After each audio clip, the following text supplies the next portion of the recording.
Bienvenidos a una nueva inversión. Hoy subimos el volumen al máximo para explorar cómo el heavy metal enfrentó la censura y la persecución. Y es fascinante porque mientras algunas bandas llenaban estadios, otras luchaban por su derecho a existir. Increíble. Imaginen un mundo donde tus himnos favoritos son una amenaza. Exacto. Hoy vamos a recorrer algunas de esas batallas. Como Twisted Sister contra el PMRC. En Estados Unidos, Sí. las acusaciones de influencia satánica contra Iron Maiden y Judas Priest. Y las bandas de metal tras la cortina de hierro. Ay, te quiero ver. Empecemos con Twisted Sister contra el PMRC.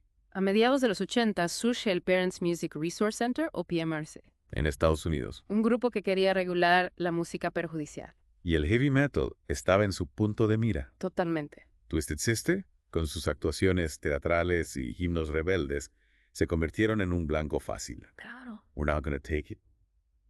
I wanna rock.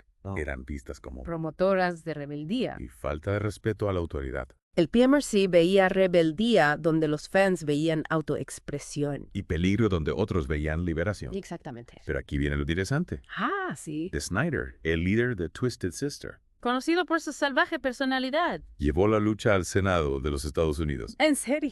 Sí, testificó ante el Senado, ¡Wow! presentando una defensa del heavy metal y la libertad de expresión. Increíble. Desafió las interpretaciones del PMRC, De verdad. argumentando que sus canciones trataban sobre empoderamiento personal Interesante. y no sobre violencia o anarquía. Fue un punto de inflexión. Totalmente. Demostró que bajo la música ruidosa Y la imagen rebelde. había profundidad de pensamiento Claro. y compromiso con la expresión artística. Que muchos habían subestimado. Juzgar un libro o una banda por su portada puede llevar a malentendidos. Sin duda.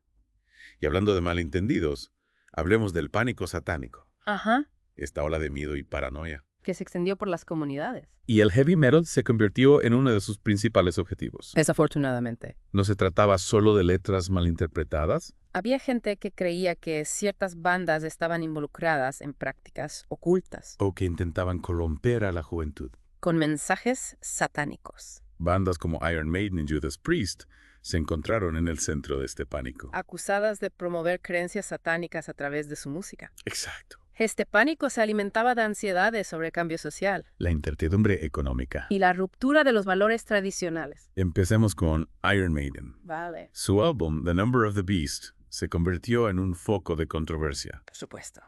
¿Qué tenía este álbum que despertó tanto miedo? Bueno, el título ya evocaba imágenes bíblicas. Asociadas al diablo. La portada del álbum también Ah, sí. representaba una figura demoníaca controlando a Eddie. La mascota de la banda. Y las letras, inspiradas en la literatura y mitología, Exploraban temas oscuros.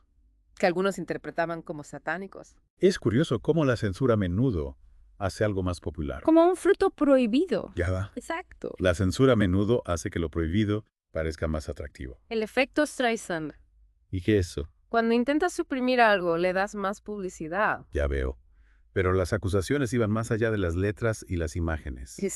Judas Priest se enfrentó a una acusación mucho más seria. ¿De qué tipo? Demandas que alegaban que su música contenía mensajes subliminales. Diciendo que incitaban al suicidio. Después del trágico incidente de dos jóvenes fans que se quitaron la vida, Una experiencia terrible para la banda, ser culpados por una tragedia así. basándose en acusaciones infundadas. ¿Cómo impactaron estas acusaciones a Judas Priest? Fue desgarrador. Las demandas fueron desestimadas, pero el daño ya estaba hecho. Es cierto, Intenso escrutinio, protestas, quema de discos, un capítulo oscuro en la historia del heavy metal. alimentado por el miedo y la desinformación. A pesar de estas pruebas, tanto Iron Maiden como Judas Priest emergieron más fuertes Su música perduró. y continúa atrayendo a nuevas generaciones de fans. Su resistencia es admirable. Se mantuvieron firmes Defendieron su arte. y su música prevaleció Un testimonio del poder del heavy metal para conectar con la gente a un nivel profundo.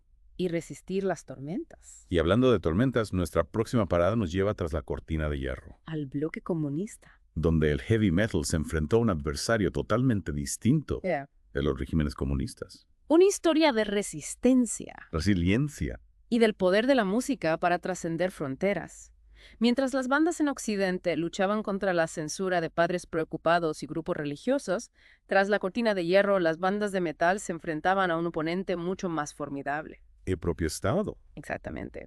La Unión Soviética y el bloque comunista imponían estrictos controles sobre la expresión cultural.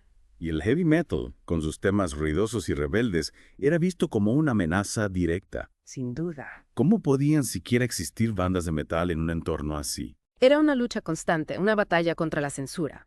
Bandas como Cruise y Aria, que estaban a la vanguardia del heavy metal soviético, tenían que operar en secreto. En secreto. Sí, tocando en clubes clandestinos, sótanos, incluso apartamentos. Me fascina pensar en algo tan poderoso como el heavy metal obligado a existir en la sombra. Imagínate crear música que te apasiona pero no puedes tocarla abiertamente. Tenías que operar en secreto, arriesgándote a ser arrestado solo por compartir tu arte. Esa era la realidad de bandas como Cruise y Aria. Era un riesgo real. Las autoridades veían el heavy metal como un símbolo de la decadencia occidental. Una amenaza para el estilo de vida soviético. Exactamente. Pero para muchos jóvenes era una vía de escape, Una forma de rebelarse de expresar sus frustraciones. y conectar con algo más allá de las restricciones de su sociedad. Cuanto más se esforzaban las autoridades por erradicarlo, más parecía extenderse. Es casi irónico, ¿no? Totalmente. Se convirtió en un símbolo de resistencia. Una forma de desafiar el status quo. Y la música a menudo transmitía mensajes codificados hablando de las ansiedades de la vida bajo un régimen represivo. Hay una historia sobre un concierto de Chris que fue allanado, y los fans, en lugar de dispersarse, comenzaron a cantar el himno nacional soviético. Para burlarse de las autoridades. Qué rebeldes. Una muestra del espíritu desafiante de la escena metalera. La música puede ser una fuerza increíblemente poderosa para el cambio, especialmente cuando está prohibida. Pero la lucha no se limitó a la Unión Soviética. No, el heavy metal se enfrentó a desafíos similares en Latinoamérica. En países como Argentina y Chile, bajo dictaduras militares. El rock y el metal también eran vistos como una amenaza. Una historia similar de censura y represión, pero con un telón de fondo diferente. ¿Cuáles fueron los desafíos específicos a los que se enfrentaron las bandas de metal en Latinoamérica? Bueno, al igual que la Unión Soviética, el rock y el metal se asociaban con la rebelión, la libertad de expresión. Y a ojos de los regímenes, la influencia extranjera, Estas dictaduras pretendían controlar todos los aspectos de la sociedad. incluyendo la cultura y la música. Verían cualquier forma de disidencia como una amenaza a su poder. Exactamente. ¿Y cómo respondieron las bandas de metal a esta opresión? ¿Pasaron a la clandestinidad como sus homólogos en la Unión Soviética? Algunas sí, pero otras, como la banda argentina V8, optaron por un enfoque más directo. Más directo. Utilizaron su música como un arma Un arma. para protestar contra las injusticias y la opresión. Guorocho. Esa es una banda de la que no he oído hablar mucho. ¿Qué los hacía tan especiales? Su música era cruda, agresiva, inflexible. No se andaban con rodeos a la hora de abordar temas políticos en sus letras. Cantaban sobre la dictadura Sobre las desapariciones, la tortura, la falta de libertad, y a qué riesgos se enfrentaban. censura, acoso, amenazas. Sus conciertos eran interrumpidos por la policía, pero se negaron a ser silenciados Creían en el poder de su música para inspirar el cambio. para despertar la conciencia del pueblo. Su música conectaba con la rabia y la frustración que muchos jóvenes sentían en esa época. Se convirtió en un himno de resistencia para toda una generación. Es inspirador ver cómo el heavy metal puede convertirse en una fuerza de resistencia. Un recordatorio de que incluso en los momentos más oscuros el arte puede proporcionar esperanza. Y una voz para aquellos que luchan por la libertad. Y no era solo V8.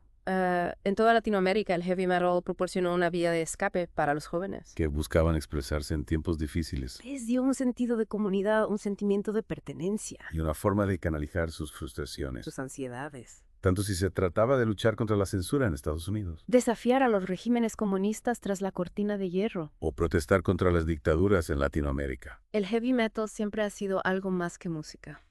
Es una forma de resistencia. Una forma de luchar por la libertad. Una poderosa voz para aquellos que se niegan a ser silenciados. Exacto, es un recordatorio de que la música puede ser increíblemente poderosa. Especialmente cuando desafía el status quo. Y da voz a aquellos que se sienten marginados o no escuchados. Conocer las luchas que enfrentaron estas bandas para compartir su arte con el mundo. Hace que apreciemos aún más su música Es un testimonio de su pasión, de su coraje. y su inquebrantable fe en el poder de la música. Y es un recordatorio de que la censura, en cualquiera de sus formas, Es en última instancia un intento de controlar el pensamiento y la expresión. Una negación de nuestro derecho a explorar ideas Desafiar las normas, y crear arte que refleje nuestras experiencias. nuestras perspectivas. Afortunadamente, hoy en día podemos disfrutar del heavy metal sin el mismo nivel de restricciones. Pero es importante recordar sus historias Aprender de sus luchas y seguir luchando por la libertad de expresión. en todas sus formas. Sin duda, estas historias nos recuerdan que la libertad artística es algo que hay que apreciar. Proteger y nunca dar por sentado. Bueno, se nos acaba el tiempo para nuestra inmersión profunda de hoy, pero antes de despedirnos, Claro. quiero dejarles con algo para reflexionar, sabiendo las batallas que libraron estas bandas, los riesgos que corrieron, el impacto que tuvieron. Cambia la forma en que escuchan su música. Les hace apreciar aún más el poder de la música. ¿Y qué otras formas de expresión musical se han enfrentado a la censura y la persecución a lo largo de la historia? ¿Qué podemos aprender de sus historias? ¿La historia de heavy metal está llena de relatos de resistencia De resiliencia. y del espíritu inquebrantable de aquellos que se niegan a ser silenciados? Sigan escuchando, Bien. sigan cuestionando. Y sigan rockeando. Hasta la próxima, metaleros.